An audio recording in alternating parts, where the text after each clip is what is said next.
Aujourd'hui, je vais parler un peu de moi, et plus particulièrement de mes études.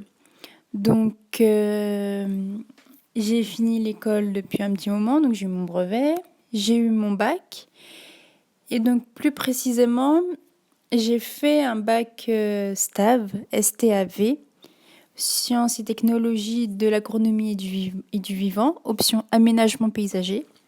C'est un bac technologique que j'ai fait dans un lycée agricole à Saint-Germain-en-Laye, où j'étais en internat pendant 3 ans, parce que c'était à 2 heures de chez moi, et du coup, c'était pas possible de faire ce trajet tous les jours. Du coup, je dormais sur place. Et j'ai eu mon bac, j'ai fait des stages dans des parcs, avec un paysagiste, un jardinier et tout. Et à la base, c'était pour devenir architecte paysagiste. Donc, c'était sympa, j'ai pu avoir une belle expérience, faire des stages. Et par la suite, je voulais faire un BTS GPN, gestion et protection de la nature, ce qui ne s'est pas fait, parce que je me suis réorientée dans le cinéma. Et donc, je suis allée à l'université de Nanterre, dans le 92, où j'ai fait une licence art du spectacle, théâtre et cinéma, où la première année, la deuxième année, on avait des matières sur le théâtre et des matières sur le cinéma. Et c'est en troisième année qu'on choisit soit le théâtre, soit le cinéma. Et j'ai choisi cinéma, bien sûr. Et je peux vous dire que j'ai eu mon diplôme. J'ai eu les résultats il y a quelques jours et je l'ai eu. Donc j'ai un bac plus 3. À vous de deviner mon âge. Ce qui était bien dans cette licence, c'est qu'on avait des cours théoriques. Ça veut dire que c'était que des cours où on apprenait des notions, beaucoup d'histoire, de la philosophie, enfin des philosophes, enfin beaucoup d'informations, du cinéma muet en noir et blanc jusqu'au cinéma parlant, que ce soit en Amérique, en Russie, en Asie, en France. Et ensuite, on avait des cours pratiques où on a eu déjà du storyboard. Ce qui veut dire, c'est que ce sont des planches qu'on réalise où on dessine les plans qu'on veut avoir à la caméra. Où ce sont tous les détails, si vous voulez, c'est une sorte de brouillon pour ensuite, pour qu'on ait une idée de ce que ça va donner au tournage. Ensuite, j'ai eu des cours de scénario où on écrit des scénarios, on invente des histoires, où on avait des projets par semestre. Parce que aussi à l'université, ça marche pas par trimestre, 2-3 mois, ça marche par semestre. Et il y en a 2 chaque année, de 4 mois à chaque fois. Et donc pendant un semestre, on avait un projet à développer en cours. C'est des cours de 2 heures chaque semaine. Et le prof nous donnait un thème, des objectifs pour chaque scène de notre scénario. Et on devait les respecter. Et à la fin, on était noté. Et ça, c'était vraiment très cool à faire parce que je me souviens, c'était un semestre, on devait se mettre en groupe et créer la Bible d'une série. Et c'était très marrant à faire et c'était vraiment cool parce qu'on était par trois. Ensuite, on présentait ce projet en cours et vraiment, c'était sympa. Ensuite, j'avais des cours de prise de vue, prise de son. Alors avec ça, on faisait des remakes de films. Un remake, c'est on reprend un film et on le retourne à sa façon.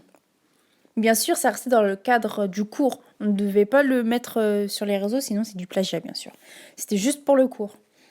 Et on avait pris, je crois, c'est un film en noir et blanc, c'est pas du tout français. C'est L'heure du loup, je crois, ou Le cri du loup, je sais plus. Quelque chose le loup. Et vraiment, c'était sympa. Et moi, j'étais perchman à ce moment-là. C'est-à-dire que je tenais la perche où il y a le micro. Et vraiment, en fait, c'était vraiment sympa parce que quand on est perchman, on a un casque qui est branché à la caméra et on entend tout ce qui se passe dans le micro.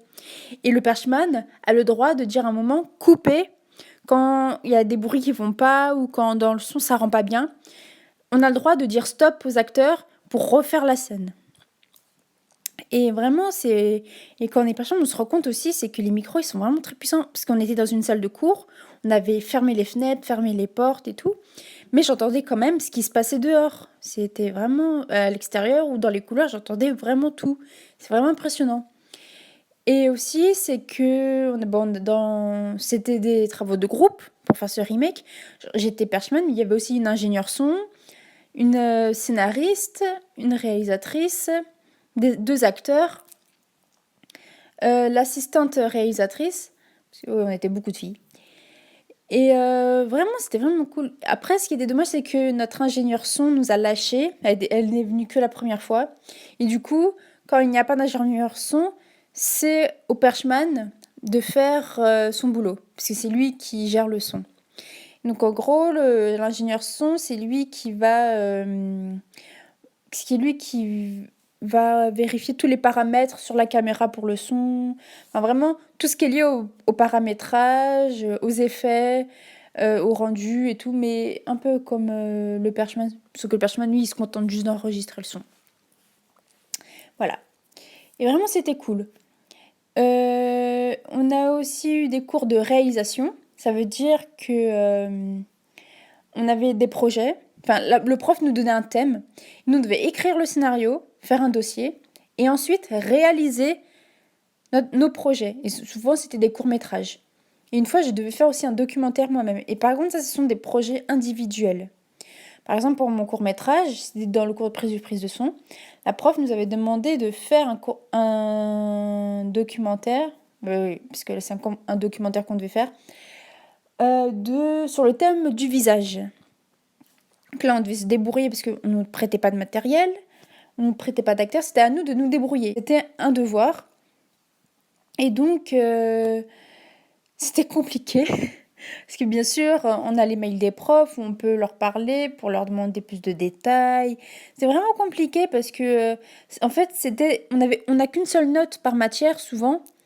Et que si on se rate sur ces projets-là, eh bien, bah, c'est foutu, quoi. Donc, on a une mauvaise note et on la garde pour tout le semestre. Donc là, c'était vraiment compliqué, mais j'ai réussi à avoir des bonnes notes. Vraiment, c'était très sympa à faire. Et on a aussi nos projets de court-métrage, où là, c'était ma prof qui nous avait demandé de faire sur le thème de la métamorphose du corps humain.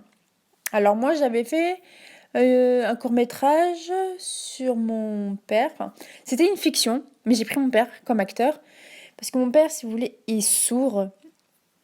Et du coup, pour la transformation du corps, j'avais pris comme thème un homme qui devient sourd.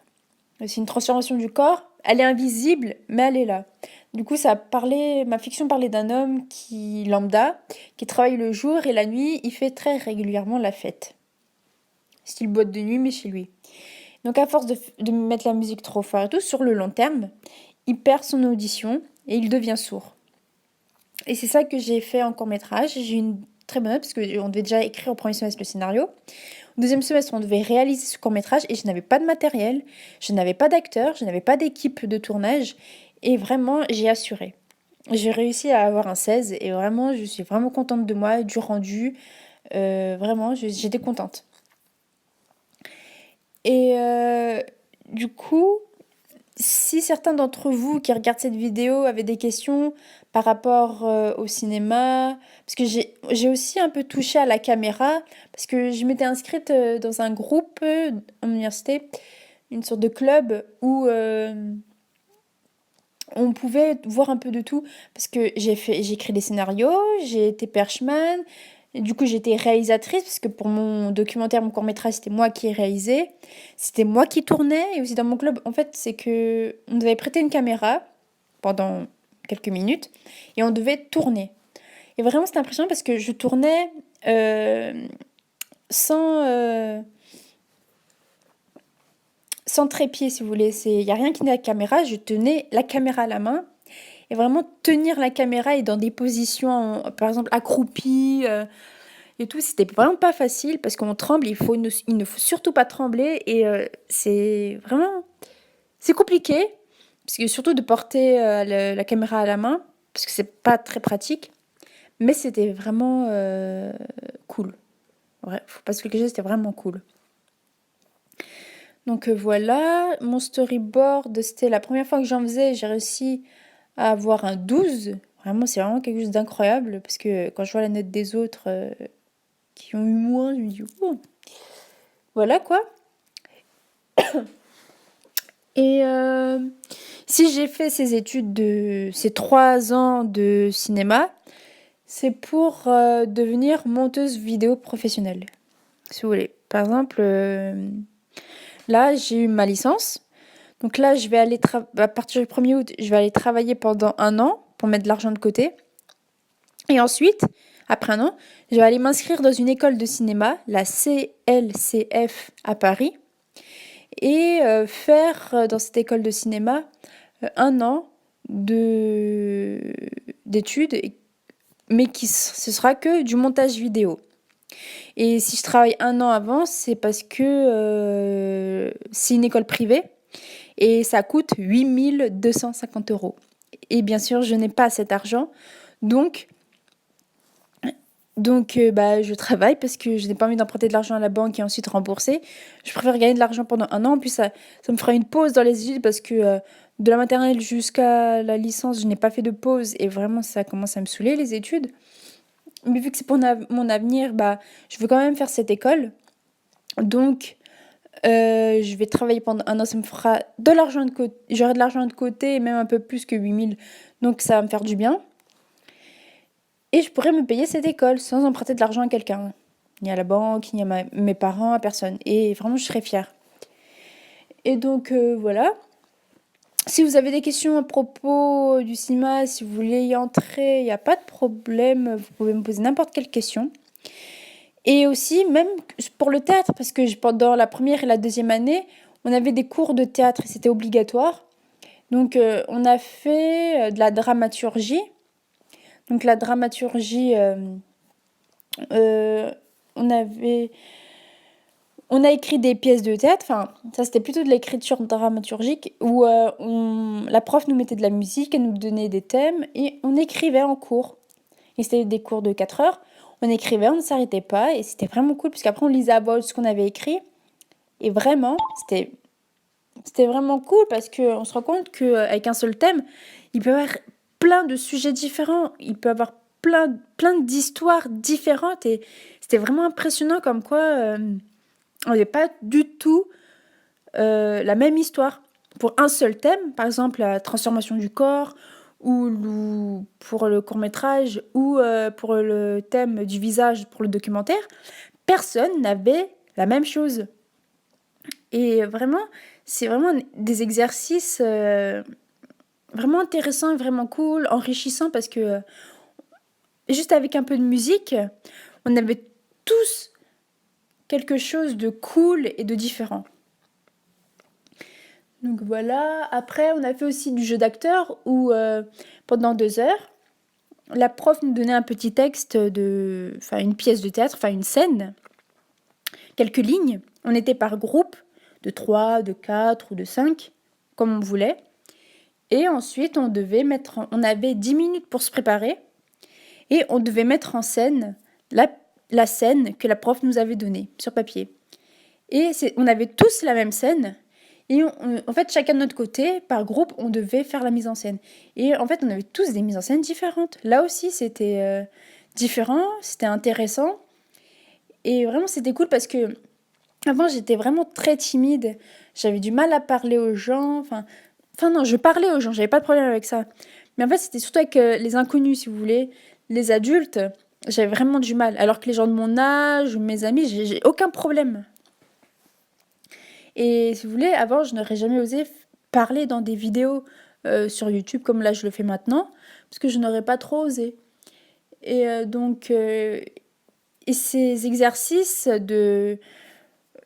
où on parlait, on se mettait en scène, vraiment, ça m'a aidé à prendre confiance en moi et, euh, et ça m'a permis aussi de mieux m'exprimer, de mieux parler. Et vraiment, c'était vraiment sympa et c'était cool. Et j'avoue que ça va me manquer vu que j'ai fini ma licence. Et on a aussi appris dans cette licence beaucoup d'histoire du théâtre. On a étudié les tendances, enfin l'évolution du théâtre, la fréquentation du théâtre. On a aussi appris les différents spectateurs qu'il y a eu tout le long de l'histoire du théâtre, de l'Antiquité jusqu'à aujourd'hui. Pareil pour le cinéma, de sa création jusqu'à aujourd'hui. Et c'est vraiment des études très intéressantes. Par contre, on a beaucoup de théories, c'est ça qui est dommage, et pas beaucoup de pratique. Enfin, on a de la pratique, même plus que dans à Nanterre Université, on a plus de pratique que dans d'autres universités. Mais c'est vrai que j'aurais aimé avoir un peu plus de pratique que de théorie. Parce que théorie, je trouve que ça prend un peu trop le dessus, si vous voulez, par rapport à la pratique. Et dans la licence aussi, c'est que on a une matière en plus, c'est les langues. Donc vous choisissez anglais, espagnol, portugais, italien, chinois, grec, enfin arabe, enfin il y a plusieurs langues, il y a aussi du russe. Et vous choisissez. C'est une langue que vous allez faire pendant 3 ans. Et chaque année, enfin si vous validez votre niveau, enfin vous validez, par exemple, moi j'ai pris espagnol 3 ans. Par exemple, j'ai validé le niveau B1, j'ai réussi à avoir plus de 10 ou au moins 10. L'année d'après, je monte au niveau, par exemple, j'étais au niveau B1, bah, je monterai au niveau B2. Voilà. Donc je pense avoir à peu près tout dit.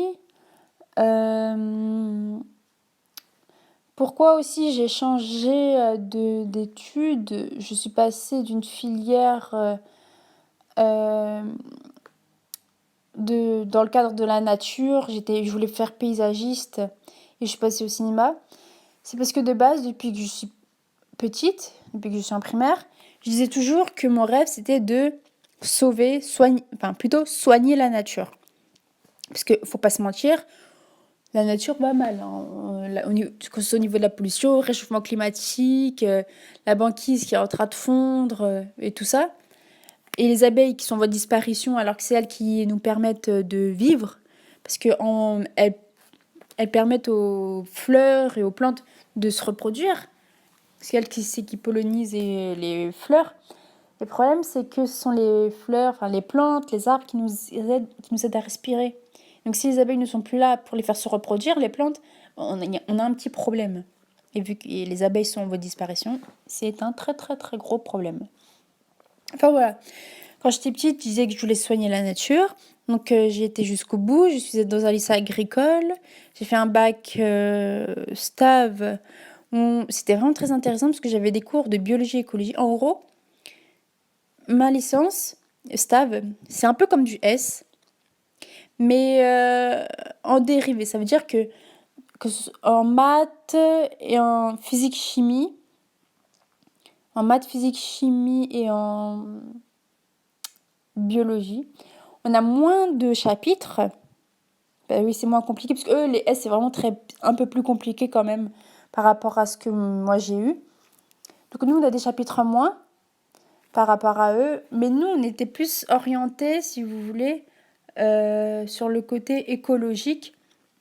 On avait des maths, du français, de la philosophie, de l'histoire géo, de l'anglais, de l'espagnol, du sport. J'ai dit histoire peut-être. J'avais de la physique chimie, j'avais de la biologie écologie. On avait la même chose que, mais nous, on avait des matières en plus. Par exemple, j'avais de l'agronomie, j'avais de l'agroéquipement. L'agroéquipement, si vous voulez, c'était toutes les machines agricoles, horticoles qu'on devait apprendre. J'avais aussi de l'aménagement paysager, où on devait dessiner des jardins, mais aussi on avait des travaux pratiques, on faisait du land art et tout. Je vous mettrai des photos. C'était vraiment très sympa. Et j'avais autre chose. Enfin bref, c'était... Ah oui, c'était des options, mais en bas en fait de notre lycée, parce qu'en fait on n'avait pas de barrière déjà au lycée, c'était sur une sorte de colline si vous voulez. Mais genre, il y a pas de barrière, tout le monde peut rentrer, sortir. Et ce qui était bien, c'est que on va dire à 10 minutes du lycée, il y avait un centre équestre. Et il y avait l'option, si vous voulez, dans l'emploi du temps, équitation, le mercredi après-midi. Donc ceux qui voulaient, ils pouvaient prendre des cours d'équitation le mercredi après-midi. Et lié à ce cours d'équitation, c'était pas obligatoire, mais il y avait des cours d'hippologie. Si vous voulez, c'est la théorie de l'équitation. C'est qu'on apprend à chaque partie du cheval, le soin, vraiment toute la partie technique en fait de l'équitation. Et c'est vraiment important, si vous voulez, quand vous faites de l'équitation, de suivre ces cours-là. Parce que ça vous permet de comprendre le cheval, mais de comprendre aussi, au cas où s'il se blesse, qu'est-ce qui a été touché, vraiment de prendre soin, si vous voulez, de votre cheval, de, de tous les dangers qu'il peut encourir, de comment s'en occuper. Enfin, vraiment, c'était intéressant. Moi, j'ai pas suivi ces cours-là parce que je fais de l'équitation pour le plaisir, si vous voulez. Je veux pas faire des cours où on m'impose des choses, si vous voulez. Pendant les vacances, je vais faire du cheval, je vais faire des balades, des promenades, mais c'est tout. J'ai pas, si je veux faire du cheval, c'est pour le plaisir, c'est pas pour qu'on m'impose des cours ou pour à la fois que je sois notée. Enfin, moi non, pour moi, ça reste du plaisir. Même si ceux qui font suivre des cours, c'est pour le plaisir aussi, si vous voulez. Mais moi, j'ai pas envie qu'on me mette la pression là-dessus. Moi, si je veux juste faire des balades, point, ça s'arrête là. Donc voilà, et j'étais à Saint-Germain-en-Laye. Au cas où ceux qui cherchent un peu aller dans ce domaine de l'horticole, de l'agricole, voilà. C'est vraiment un cadre reposant, intéressant. Et ce qui était bien, c'est qu'en internat, si vous voulez, il y a des liens qui se tissent entre les élèves qui est différent des lycées lambda, si vous voulez. C'est que, par exemple, le mercredi après-midi, on était libre. On faisait ce qu'on voulait, on pouvait sortir du lycée, et on pouvait rester dans le lycée. Enfin, vraiment. En fait, ça ressemblait pas vraiment à un lycée, ça ressemblait plus à un bahut, si vous voulez. Et, et on se sentait libre. Et par exemple, le CDI était ouvert. Ou aussi, ce qui était bien, c'est qu'on pouvait créer des clubs. Et moi, j'ai été gérante du club manga. Ça veut dire que mercredi après-midi, pendant 1 heure ou 2, soit on dessinait, soit on donnait des cours de dessin, soit je donnais des cours de japonais, ou on parlait de manga et tout. Ou alors je projetais des épisodes ou des films d'animation japonaise. Et c'était vraiment sympa. Et ça crée, si vous voulez, encore plus de liens, de la complicité entre les élèves. On était vachement autonomes parce que personne ne s'occupait de nous. On était autonomes. Il y avait des surveillants, mais ils restaient dans leur bureau. C'était vraiment au cas où on avait besoin d'eux. Mon prof d'espagnol, c'était lui qui gérait le CDI l'après-midi. C'est-à-dire l'après-midi et le soir, le CDI était ouvert. Donc si on avait besoin de travailler pour les devoirs, si on avait besoin des livres, des ordinateurs, bah il y avait quelqu'un au CDI, ça c'était cool. Et, euh, et vraiment, si vous voulez, c'est que ça permet aussi l'internat d'être plus mature. Bon, ça ne marche pas vraiment pour tout le monde, mais ça permet d'être beaucoup plus autonome. Et on rentrait les vendredis soirs chez nous et on revenait le lundi matin. J'aurais préféré que ça ouvre le dimanche soir parce que le lundi matin, j'étais obligée, si vous voulez, à 5h15 de sortir du matin. Excusez-moi. À 5h15 du matin, je devais être dehors pour prendre le bus, si vous voulez. C'était un peu plus compliqué. Bon, après, c'était le lycée, donc ça allait, mais j'étais pas au collège. Mais voilà. Donc voilà. Après, bah, j'ai fait des stages. Donc au départ, c'est bien passé. Ensuite, j'ai redoublé ma première parce que j'étais à la base dans un second. J'étais dans un lycée normal en second, sauf que je n'aimais pas du tout mon lycée, du coup, je séchais beaucoup. Attention, vous ne faites pas ça. Clairement, vous allez regretter parce que je suis ensuite allée au lycée agricole en première, Stave, et j'ai redoublé parce que j'avais pas le niveau, j'avais pas la base de la seconde. Donc redoubler m'a fait du bien. Redoubler m'a fait du bien. Et ensuite, j'ai fait des stages et c'est là que c'est un peu plus compliqué. Parce que mon premier stage s'est bien passé, mais le deuxième, un peu moins bien parce que j'avais un maître de stage qui m'exploitait, si on peut dire. C'est qu'il prenait un maximum de boulot. C'était un paysagiste indépendant, c'est-à-dire qu'il travaillait tout seul. Et en fait, c'est que il prenait un maximum de boulot et quand il avait un stagiaire. Et du coup, quand on allait sur les terrains ou chez des clients, et bah, monsieur était occupé au téléphone pendant que moi je travaillais et il me disait tout le temps d'aller plus vite, que j'allais pas assez vite, que j'étais lente. Le problème, c'est qu'au bout d'un moment, il m'avait demandé de tailler une haie, ça veut dire lui donner une certaine forme. Et j'avais un petit sécateur. Et le problème, c'est que moi, il m'a dit d'aller d'un côté de la haie et lui de l'autre. Et comme ça, on fait tous les deux chacun d'un côté et après on finit par se rejoindre au milieu. Moi, j'avais un petit sécateur et lui, il avait une mini tronçonneuse. Bien sûr, avec la mini tronçonneuse, ça va plus vite. Et moi, une fois arrivé au milieu, parce que j'ai mis du temps quand même avec mon petit sécateur, c'est qu'il me dit: Oh, tu vas pas vite. Bah, bien sûr que je vais pas vite, en fait, j'ai un sécateur, toi, t'as une tronçonneuse. Enfin bref, et c'était que des trucs comme ça, et il était très souvent au téléphone. Il n'était pas méchant, mais des fois, il parlait mal.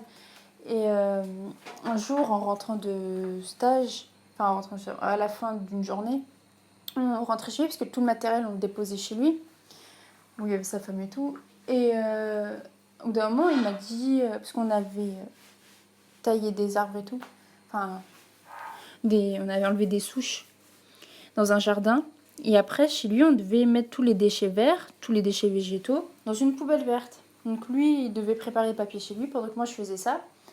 Et en fait, il me dit, une fois que t'as fini, tu vas tondre mon jardin. Dans ma tête, c'était en mode, pardon, mais je suis pas ton esclave, en fait, je vais pas faire ton jardin, c'est pas prévu, ça. Et donc, du coup, bah, j'ai pris tout mon temps pour mettre tous les déchets végétaux dans la poubelle verte. J'ai vraiment pris tout mon temps, et même, j'avais pas fini quand il est revenu, et tant mieux. Et j'avais pas envie de faire son jardin.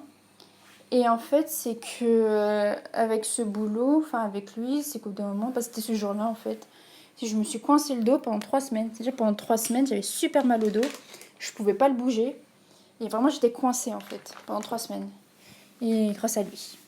Donc en fait, à partir de ce moment-là, j'ai commencé à prendre du recul dans ce domaine-là. C'était une mauvaise expérience pour moi. C'est vraiment, ça m'a pas plu du tout. Parce que je me suis dit, si le domaine du paysagisme, c'est comme ça, bah, ça craint quoi. Donc ça, c'était ma première année de première. Ensuite, j'ai redoublé.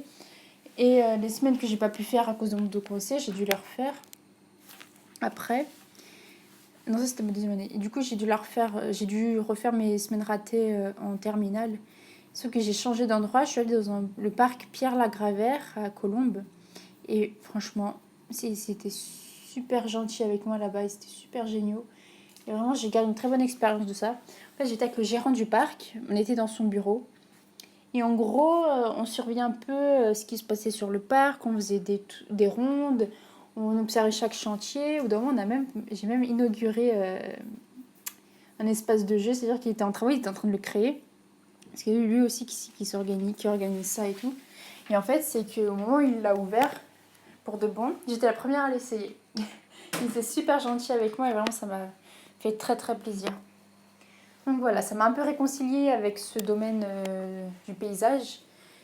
Mais pas totalement parce que moi, à côté, je m'étais déjà posé des questions sur mon avenir. Est-ce que le paysagisme, ça vaut le coup? Parce que c'est un monde très intéressant, c'est très beau.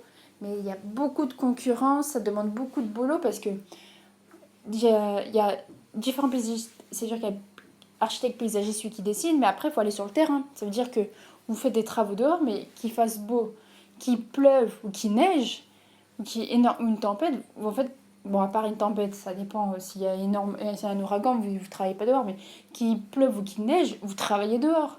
En fait, si vous voulez, c'est plus dur psychologiquement que physiquement, parce que physiquement, c'est de la fatigue physique, c'est tout. Donc psychologiquement, vous dites, oh non, il pleut, oh non, il neige, oh non, c'est les vacances. Et le pire, c'est que moi, mes stages, je les faisais pendant les vacances, les petites vacances de 2 semaines à chaque fois, la Toussaint et tout. Le problème, c'est que, imaginez-vous, c'est les vacances, mais vous travaillez. Et le problème, c'est que, au bout d'un moment, je faisais mon maître de stage m'emmenait dans un lycée pour tailler les haies. Et à l'extérieur, je voyais tout le monde en vacances. Et ça, c'était super dur.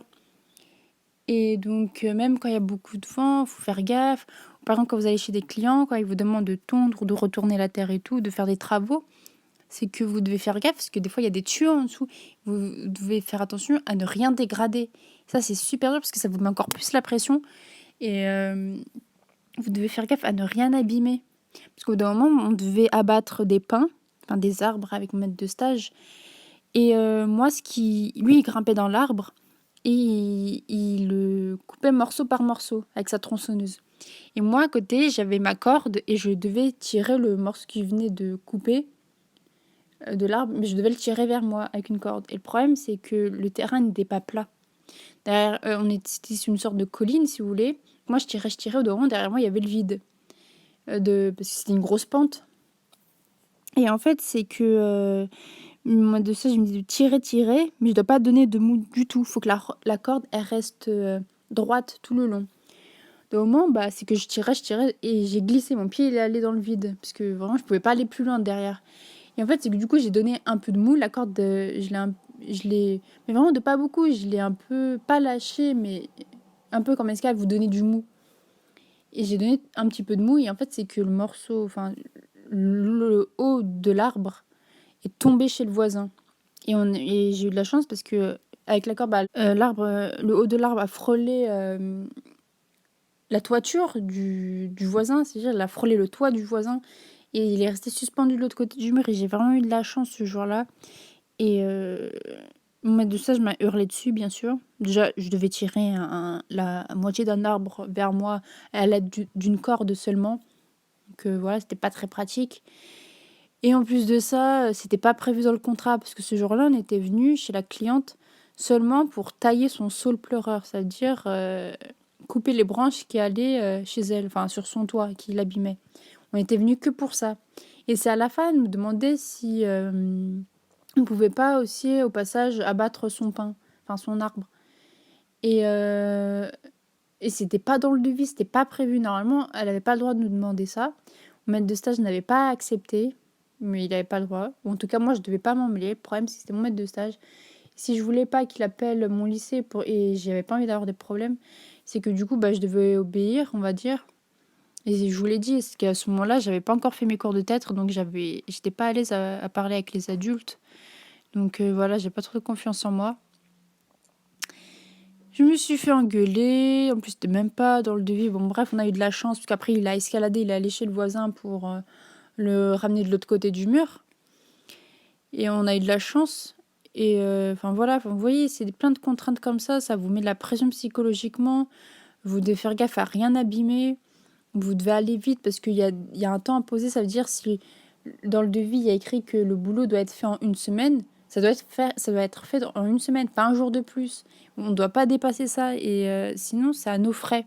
On est payé moins. Et vraiment, ça met la pression de ouf. Et même les dégâts, enfin, ça donne une mauvaise image après. Oui, c'est plein de petits trucs comme ça et à ça, vous rajoutez la fatigue physique, enfin, c'est pas possible. Enfin, voilà, après, quand j'en ai parlé avec le gérant du parc avec qui j'ai fait le stage d'après, il a clairement halluciné. Genre, tout ce que je lui racontais, parce qu'il n'y avait pas que ça, il y avait d'autres trucs. Tout ce que je lui racontais, bah, il était choqué, parce il me disait que ce paysage-là n'avait pas le droit de me faire faire tout ça. Que même pour ma santé, c'était pas bon. Je me suis rendu compte que c'était juste mon ancien maître de stage, enfin le paysagiste qui était un peu à l'ouest, et du coup, il m'a fait faire des trucs dangereux, mais voilà, voilà. Bon, après, bon, je vais éviter. Après, la vidéo commence à être longue, donc je vais m'arrêter là. Mais si vous avez des questions sur les études, une question d'orientation, au cinéma, théâtre, ou horticole, paysagiste, enfin, un truc comme ça, posez-moi des questions, j'y répondrai avec plaisir. Ou même sur des questions générales pour l'orientation, si vous avez besoin de conseils, vous pouvez me demander aussi. Moi, j'ai eu plein. Enfin, j'ai voulu faire plein de choses. Genre, j'ai voulu m'engager dans l'armée, j'ai voulu devenir détective pour de vrai. Et le problème, c'est qu'en France, être détective, ça n'a rien à voir avec les films. Parce qu'en France, c'est que la plupart du temps, c'est que les gens viennent vous voir pour savoir si machin ou un tel a trompé l'autre. Genre, ça s'arrête là, quoi. Et le problème, c'est que quand tu es détective, c'est que si il y a des premières, si par exemple la personne découvre. Enfin, moi, j'arrive à prouver que la personne trompe mon client, et bah, si mon client finit par divulguer mon nom, je vais avoir des problèmes. C'est que la personne peut venir me menacer. Enfin, vous voyez, moi, c'est que j'aurais peut-être dû m'intéresser à la criminologie, surtout ce qu'au niveau des crimes et tout, mais c'est compliqué après. Et j'ai pas voulu faire un truc compliqué. Enfin, c'est vraiment, ça m'intéressait, mais bon, voilà, ça s'arrête là. Vous voyez, j'ai eu plein de trucs dans ma tête. Et donc, si vous avez n'importe quelle question à me poser sur l'orientation, bah, posez-les moi. J'y répondrai avec plaisir. Bisous!